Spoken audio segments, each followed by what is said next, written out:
Hi all, Adi here from Hans & Johns. As always, thank you so much for clicking on the video. Today I'm in deepest, darkest Sussex, and in a couple of hours there's going to be an eclipse, not a full eclipse, but about 92%. Now I don't have all the equipment and that to film it, but what I am going to do is go over here to the Long Man of Wilmington, and I'm going to try, and I was going to try and go up the top to watch the eclipse, well, experience the atmosphere, because it does feel really weird when I'm up there, but I'm not very well still at the moment, so I'm not sure if I can only like walk short distances. But I've got a couple of hours and I've got a chair, so what I might do is walk a little bit, have a rest, walk a little bit and have a rest. I've got loads of water and that, because as I'm sure you can tell, let me spin you around and show you. We are in the midst of a drought.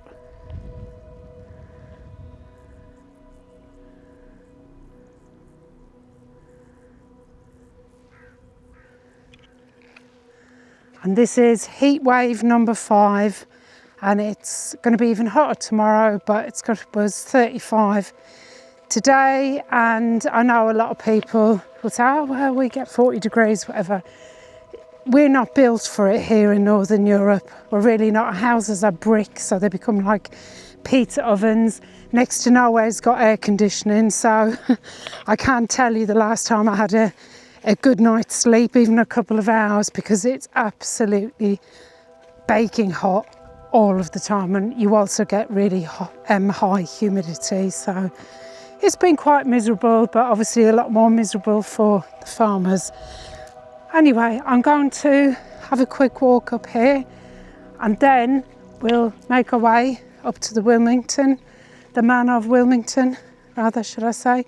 I'm going to try and get the drones up as well, so that should give us a really good oversight of it.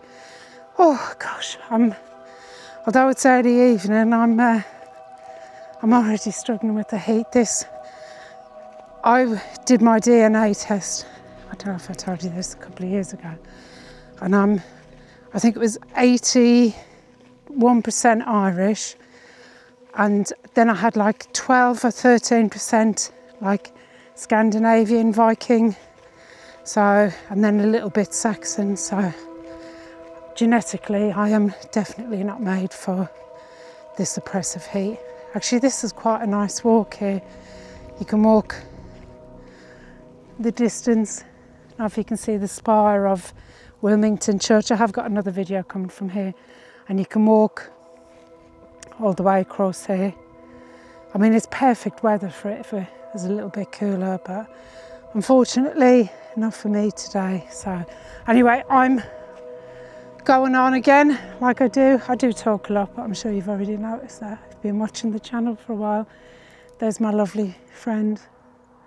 Isn't he magnificent? Some say I'm holding the poles apart like that. Some call them walking poles. But somebody suggested that it may be that he's holding open a portal into another world. Anyway, let's head up there and we'll sit there, and I'm going to try and put this camera on time lapse, and we'll see the weather change, the sky change. Couldn't be better, look, not a cloud in the sky. Okay, I'll see you up there. The grass here on the South Downs has taken on that almost golden straw-like colour, and from the air you can really see just how dry the landscape has become. It's quite a sight, but there's something rather appropriate about coming to a place like this to watch an eclipse, because the Long Man has been standing here in one form or another, watching the sky and the landscape for a very, very long time. And the strange thing is, we don't actually know how long. The Long Man of Wilmington is cut into the steep northern slope of Windover Hill overlooking the village of Wilmington. And at around 72 metres from head to foot, he's generally described as the largest representation of a human figure in Europe, and he's also a scheduled monument. So this isn't just an unusual bit of chalk on a hillside, he's officially recognised as a nationally important archaeological site. And yet, for all that importance, we don't really know who made him, or exactly when, or even more importantly, why. And that's what makes this place so fascinating.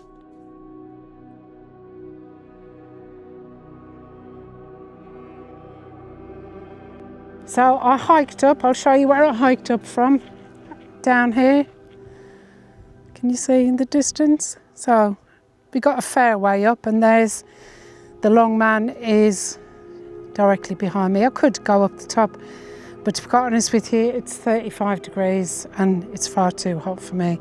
I don't feel up to it. So I thought I'd put my chair here. I've got like a little fold up camping chair.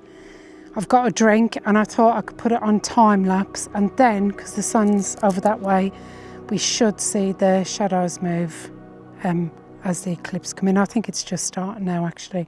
I know it goes really quiet, doesn't it, and feels a bit weird, so I'm going to sit in my chair here. Don't know if I fall over.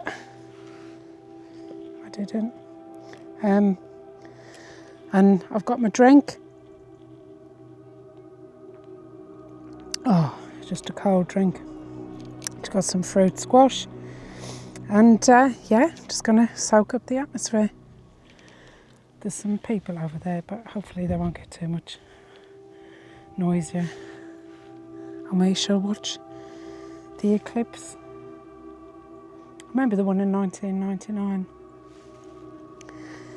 very well, actually. Yeah. So tonight the moon is going to pass in front of the sun, producing a very deep partial eclipse across the UK. And here is supposed to be about 90% of the sun should be obscured, but there could be a little bit more depending where you're watching it from in the country. So this makes it the most significant solar eclipse visible from the UK since 1999. And standing beside something as mysterious as the Long Man while the light began to change, well, it was a very special place to experience it. But I have to admit, I was rather disappointed. I only noticed a very slight change in the shadow, so I did feel slightly underwhelmed by the experience. But what a special place to spend an evening.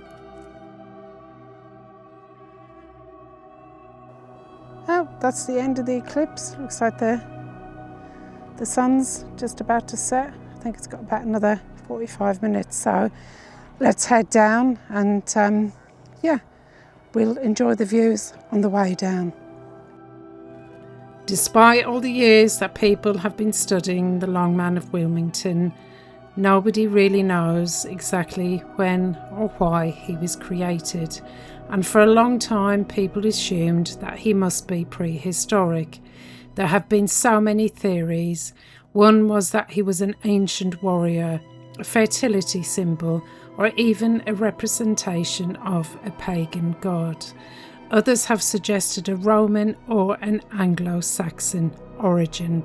And because Wilmington Priory would have been just originally at the bottom of the hill, there's even been a theory that the figure could have been created by one of the monks sometime during the medieval period. But archaeological investigation in 2003 produced evidence suggesting that the Long Man may actually date from the 16th or the 17th century, so he may be nowhere near as ancient as he looks, and it's that uncertainty is what makes this place so fascinating to me. Now, the first known drawing of the Long Man dates from 1710, when the surveyor John Rowley recorded him. But of course, it's the stories and the local folklore that really capture the imagination. Now, there's loads of tales in Sussex about giants living across the Sussex Down. One legend says that the Long Man was actually a giant who was killed by another giant on nearby Firle Beacon, and there's various variations of this story and of how it actually happened. Another legend suggests that the figure represented something much more mysterious, perhaps a guardian overlooking the landscape. But of course, we don't know whether any of these stories have any basis in fact. But perhaps that's the beauty of the Long Man, because every generation seems to have looked upon this enormous figure on the hillside and wondered exactly the same thing. Who made him? What was he meant to represent? And why here?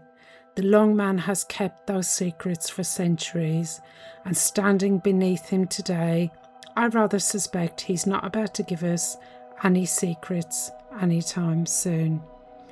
There's so many stories, centuries upon centuries, about the Long Man. Some of them true, some of them most definitely aren't, and some we'll never be able to prove either way.